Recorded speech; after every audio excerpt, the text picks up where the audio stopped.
किसी ने प्रश्न किया था कि दीक्षा से पहले हमारी दिनचर्या कैसी होनी चाहिए। हालांकि आप लोगों ने महाराज जी के से सुना भी है, दीक्षा से पहले हमें वाणियों का पाठ होनी चाहिए, अष्टयाम की सेवा होनी चाहिए, 1-2 आयाम जितनी हमारी हो सके दिनचर्या के अकॉर्डिंग।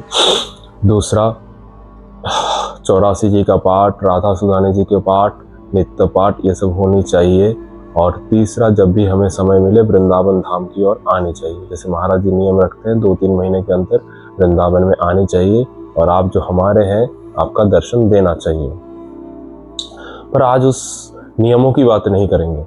आज हम बात करेंगे ऐसी निष्ठा की जो हुए बिना आप इस संप्रदाय से जुड़ नहीं सकते।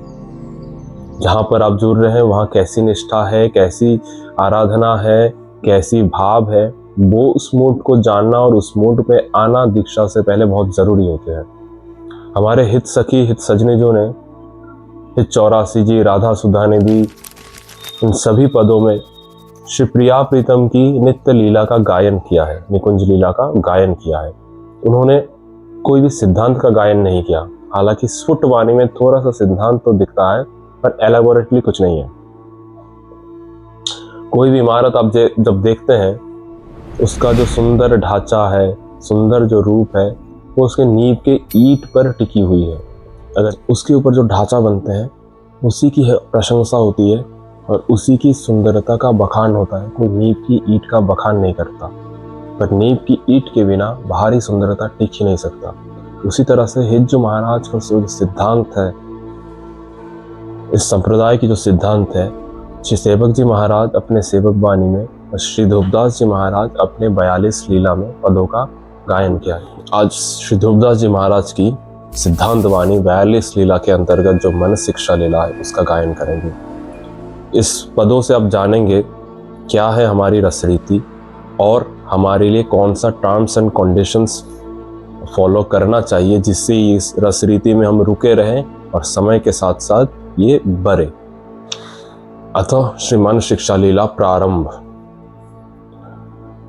रे मन श्री हरिवंश भजो जो चाहत विश्राम, जिहि रस बस ब्रज सुंदरी नो छारि दिए सुख धाम। श्री आचार्य, कोई भी आचार्य आप किसी भी पद में देखो, किसी जीव को शिक्षा नहीं देते हैं, वो अपने मन को शिक्षा देते हैं। और ध्रुवदास जी के हर पदों में आपको मिलेगा रे मन, सुन मन, ऐसे अपने ही मन को शिक्षा दे रहे हैं, ना कि किसी व्यक्ति को शिक्षा दे रहे हैं। श्री ध्रुवदास जी महाराज कह रहे हैं, मन श्री हरिवंश भज अगर अपने चाह को विश्राम देना चाहिए। चाह ही माया है, चाह ही कामना है और चाह ही जन्म जन्मांतरवाद है। जहाँ चाह को विश्राम मिल जाए, चाह हम जो चाह रहे हैं वो मिलना विश्राम नहीं है, हम जो चाह रहे हैं वो मिलना और नए चाह का प्रारंभ होना स्वाभाविक होता है। और श्री हरिवंश, हरिवंश क्या? हा हरि रा राधा व वृंदावन सहचरी। जब हरिवंश को भजो, हरिवंश नाम जपे, हरिवंश की चिंतन हो, तो मन की चाहत का विश्राम हो जाए। विश्राम होना हमें और आगे कुछ और अपने आप नहीं चाहिए कुछ और। कौन से विश्राम मिलेंगे? जिहि रस बस ब्रज सुंदरी नो छारि दिए सुख धाम। जो रस, जो सुख मिलते ही ब्रज सुंदरिया यानी गोपिया। हरिवंश महाप्रभु कौन? श्री बंशी सखी और शरद की वो वंशी है। सेवक जी महाराज भी अपने पदों में कह रहे हैं, हरिवंश वाणी क्या है? शरद की वो बंसी है जिसने ब्रज सुंदरी के मन मोह लिया, आकर्षित कर लिया और हमेशा हमेशा उनके साथ रख लिए वो रास, नित्य रास में। वो नित्य रास की वाणी ही जो बंसी बजी, वो वाणी ही 84 जी है। उसी वाणी का गान सेवक जी महाराज कर रहे हैं और उसी वाणी पे ही मन रमन करने के लिए श्री ध्रुवदास जी कह रहे हैं, जिस सुख को पाकर ब्रज सुंदरी ने सब कुछ छोड़ दिया, वो सुख हमें भी मिलेंगे। कैसे? जब हम हरिवंश भजेंगे। हा हरि रा राधा व वृंदावन सहचरी। निगम नीर मिलिए एक भयो, भजन दुग्ध सम से, हरिवंश हंस न्यारो कियो, प्रगट जगत के है। निगम, आगम निगम पुराण अगोचर राधे। आगम निगम ये शब्द सारे वेदों से आए हैं। ये करो और ये मत करो, ये आगम और निगम है। नीर क्या है? नीर पानी है, प्रेम रूपी पानी है। जैसे दूध में पानी मिलाने से दूध का रंग परिवर्तित नहीं होता है, वो सफेद ही रह जाता है, वैसे ही हरिवंश महाप्रभु ने भजन रूपी दूध में निगम रूपी पानी मिलाया। फिर क्या किया? हरिवंश हंस न्यारो कियो प्रगट जगत के है। हरिवंश हंस ने, जो राजहंस होते हैं उनकी एक विशेष क्वालिटी होते हैं, उन्हें अगर दूध और पानी मिला के दिया जाए तो हंस में ये स्पेशल क्वालिटी रहता है, दूध और पानी एक साथ मिला दिया जाए तो दूध और पानी को वो अपने ही चोंच से अलग कर सकते हैं। तो हरिवंश रूपी हंस ने निगम और नीर, नियम और प्रेम दोनों को मिलाए हुए जो रस था वहां से निगम को निकल के अलग कर दिया और सिर्फ प्रेम और सिर्फ शरणागति रूपी जो तत्व है, जो भाव है, वो हमको दिए हैं कि एकमात्र शरणागति रूपी भाव ही हमें भगवत प्राप्ति कराने में पूर्ण समर्थ है। यहाँ पर आगम निगम की हमें कोई जरूरत नहीं है, जैसी गुरु आज्ञा है बस उतना ही करें। ये हरिवंश महाप्रभु की ने हमको दिया है, प्रगट जगत के हेत, जगत की मंगल के लिए, क्योंकि कलियुगी जीव अब आगम निगम में ज्यादा नहीं कर सकते, इनके सामर्थ्य नहीं है।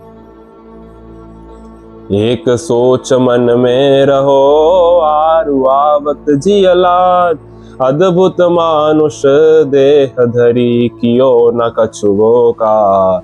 जो महाराज कह रहे हैं, श्री दुबदास जी महाराज कह रहे हैं कि एक सोच मन में रखो, अगर तुम्हारे अंदर थोड़ा सा भी लाज है, शर्म है, क्या अद्भुत मानुष देह धरी, अद्भुत मानुष देह मिला है और इसमें तुम कुछ भी नहीं कर रहे हो। कुछ भी क्या? रे मन चंचल तजी विषय ढर्यो भजन की और, छारी कुमति अब सुमति गही भजिले नवल किशोर। रे मन, अगेन मन को कह रहा है, किसी जीव को नहीं। मन चंचलता त्याग करके, कैसे चंचलता त्याग होगी? हरि भजन की ओर, कैसे भजन की ओर जाएंगे?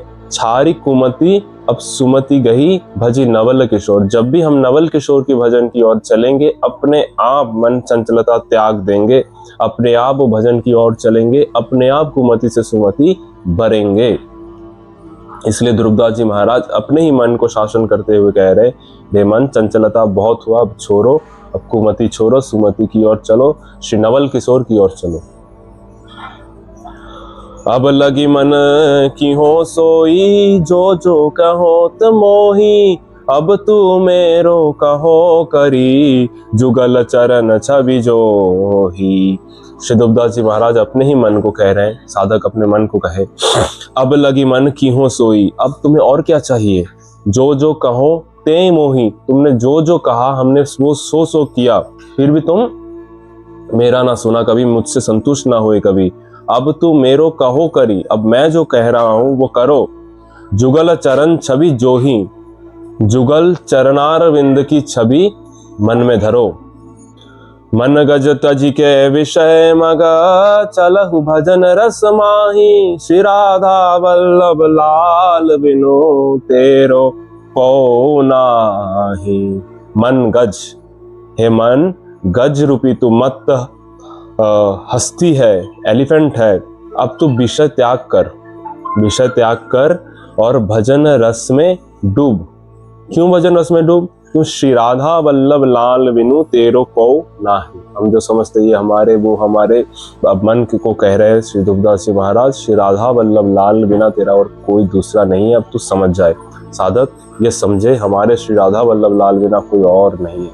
ये जितना फिक्स्ड होता रहेगा मन में, भजन आपको करना नहीं पड़ेंगे, भजन आपको पकड़ लेंगे। ये बात भी ध्रुवदास जी महाराज आगे बोलेंगे। रे मन अरु सब छारी के, जो अटके एक ठोर, वृंदावन घन कुंज में जहाँ रसिक सिर मोर। हम जैसी भी अपनी स्थिति है, इधर उधर भटके हर जगह पर गए और हर जगह पर अपना ठौर बनाए। ध्रुवदास जी महाराज कह रहे हैं मन शिक्षा लीला में, रे मन अब सब छारी के, बहुत हुआ प्लानिंग, बहुत हुआ इधर उधर की बातें, बहुत हुआ रिश्तेदारी निभाना, सब कुछ हुआ। अब सब कुछ छोड़ के, छारी के, जो अटके एक ठोर, जो व्यक्ति एक ठोर अटकना, एक ठोर पे आना चाहता है, एक ठोर स्थान पे आना चाहता है, वृंदावन घन कुंज में। वृंदावन कैसा है? घन कुंज है। जहाँ रसिक सिरमौर, कहाँ, जहाँ रसिक सिरमौर रहते हैं। तो साधक ये भी समझे, जैसे पदों में लिखा है वृंदावन घन कुंज, जैसे हम वृंदावन आते हैं घन कुंज, तो क्या कुंज भी दिखाई नहीं देता है, लताओं का हनन जिस तरह से हो रहा है।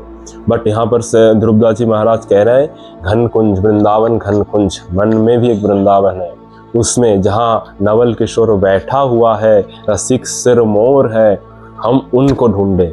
अब मन जैसे इधर उधर भटक रहा है, यहाँ से समेट के लाओ, वृंदावन की चिंतन करो। जैसे गुरुदेव भगवान कहते हैं डेली वृंदावन परिक्रमा हो सकता है मानसिक, हमें ऐसे अगर 2 मिनट 5 मिनट भी चिंतन करें तो हमें पूरा वृंदावन परिक्रमा का फल मिलता है। वैसे ही वृंदावन घन कुंज में अपने ही नवल किशोर बैठे हुए हैं और हम दोनों उनकी सेवा कर रहे हैं, उनका चिंतन कर रहे हैं और उनके साथ खेल रहे हैं एकांत। कितना समय लगता है, पूरा फल वही, पूरा आनंद वही। इवन प्रकट वृंदावन से मानसिक वृंदावन में ज्यादा आनंद, इससे मन को विश्राम मिल जाता है। वही जो ध्रुवदास जी महाराज कह रहे हैं, रे मन श्री हरिवंश भजू जो चाहत विश्राम। रे मन अली सुने छुबे जिन विषय सुमन शठ मंद, जुगल चरण अरविंद को करही पान मकरंद। वृंदावन में कौन प्रवेश कर सकता है?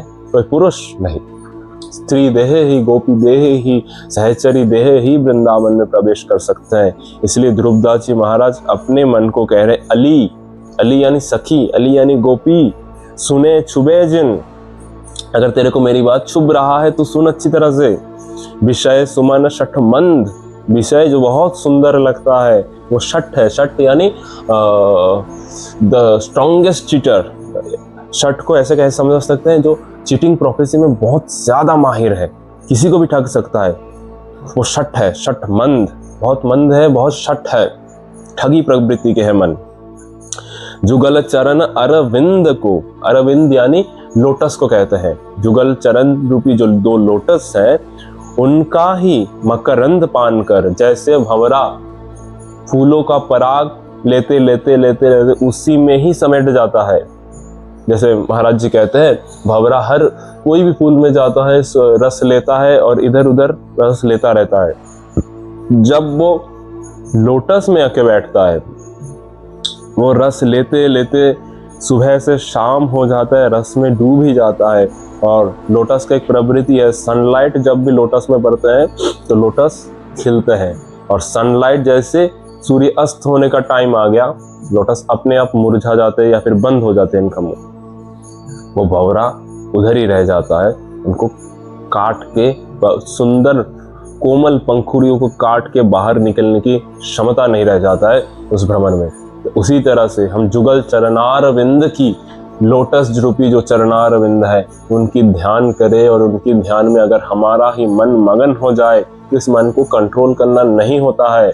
मन कंट्रोल है, आगे ध्रुवदास जी महाराज बोलेंगे, देखिएगा कि मन जैसे जब तक मतलब प्रभु रूपी बाज हमारे मन को झपट नहीं लेता, तब तक मन कंट्रोल नहीं हो सकता है। यहाँ पर कहीं पर भी कह नहीं रहे कि आपको करना पड़ेगा, यहाँ पर कह रहे प्रभु करेंगे, आप उनकी चिंतन में तो लगो तो सही।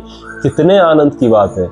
आप लोगों ने मन शिक्षा लीला, शायद माइंड कंट्रोल, कितनी बातें सुने होंगे आज तक, ये करो वो करो, ये मत करो वो करो, फिर भी मन किसी भी उपदेश से कंट्रोल नहीं हो रहा है। और यहाँ पर क्या कह रहे हैं, रे मन श्री हरिवंश भजू जो चाहत विश्राम। सिर्फ श्री हरिवंश भजो, हा हरि रा राधा व वृंदावन सहचरी, फिर तुम्हारा मन कंट्रोल करना नहीं पड़ेगा। प्रभु रूपी बाज उस मन को खींच के ले जाएंगे। वो अरविंद रूपी लोटस कि मकरंद में हमारा विषय रूपी मन जब बैठेंगे, लोटस अपने स्वभाव के अनुसार उस भंवरा को अपने अंदर समेट के खत्म कर देंगे। हमारी मन को कंट्रोल करने की जरूरत नहीं। इसीलिए हिज्जू महाराज की जो फिलोसफी है वो सबसे अलग है, वो सबसे अनोखा है, सबसे अनूठा है, सबसे हितकर है हमारे लिए, किसी और के लिए नहीं, हमारे लिए। तो उसी मन को कंट्रोल नहीं, मन प्रभु के रस में ऐसे पक जाएगा कि वहां से बेचारा उठ ही नहीं पाएगा विषय की ओर। कितनी आसान, कितनी मधुर, कितनी आनंद की बात है। मन पंछी अब परे ही जिन जगत मोह की जाल, तब तो को है कठिन बरी है दुख विशाल। हमारी मन रूपी जो पंछी है वो जगत के मोह जाल रूपी जो बहलिया है उसके जाल में फंस गया है।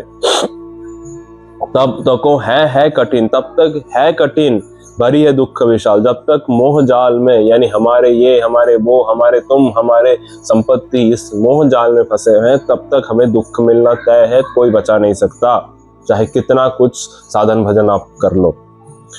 विषय चुगा जिन चुगे मन, चुगत कछुक सुख होई, फिर फांसी ऐसी परे तिहि सम दुख न कोई। जैसे विषय सुख भोगने में कितना मजा आता है, मजा लेने में चोरी छुपे, हमें पता है ये गलत बात है, फिर भी उस सुख को भोगने में कितना आनंद आता है। और जब वो विषय चुगते चुगते, यानी चिड़िया जैसे दाना चुगते चुगते चुगते चुगते बहली का जाल में फंस जाता है, हम विषय सुख भोगते भोगते भोगते इस तरह से फंस जाते हैं, फिर फांसी ऐसी लागिए, फिर फांसी ऐसी परे यही सम दुख ना कोई। अब चाह कर भी इस संसार जाल से, इस संपत्ति के जाल से हम फ्री नहीं हो सकते, क्योंकि हमने किया है, इतना मेहनत किया है, इन्वेस्ट किया, अब कैसे इससे निकल सकते हैं? ये रिटर्न तो चाहिए, बस ऐसे फंस गए। अब वो चीज हमें सुख भी नहीं दे रहा है, पर हम निकल भी नहीं पा रहे। रे मन कबहू जाय जिन भूलि विषय मन रंग, मन मत ठग मारत तहाँ लिए बहुत ठग संग।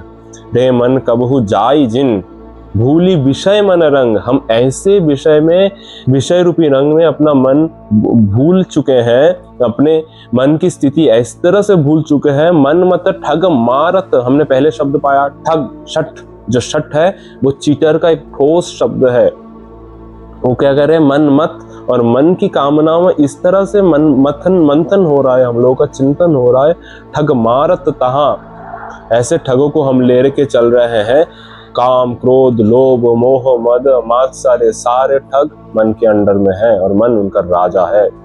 ऐसे लेके चल रहे हैं कि हमें फर्क नहीं पता, हम मदमस्त चल रहे हैं, आनंद पूर्वक चल रहे हैं। तो आज के लिए अतः मन शिक्षा लीला पहला दिन, अगले दिन हम और बाकी चर्चा चलेंगे। जय जय श्री हरिवंश।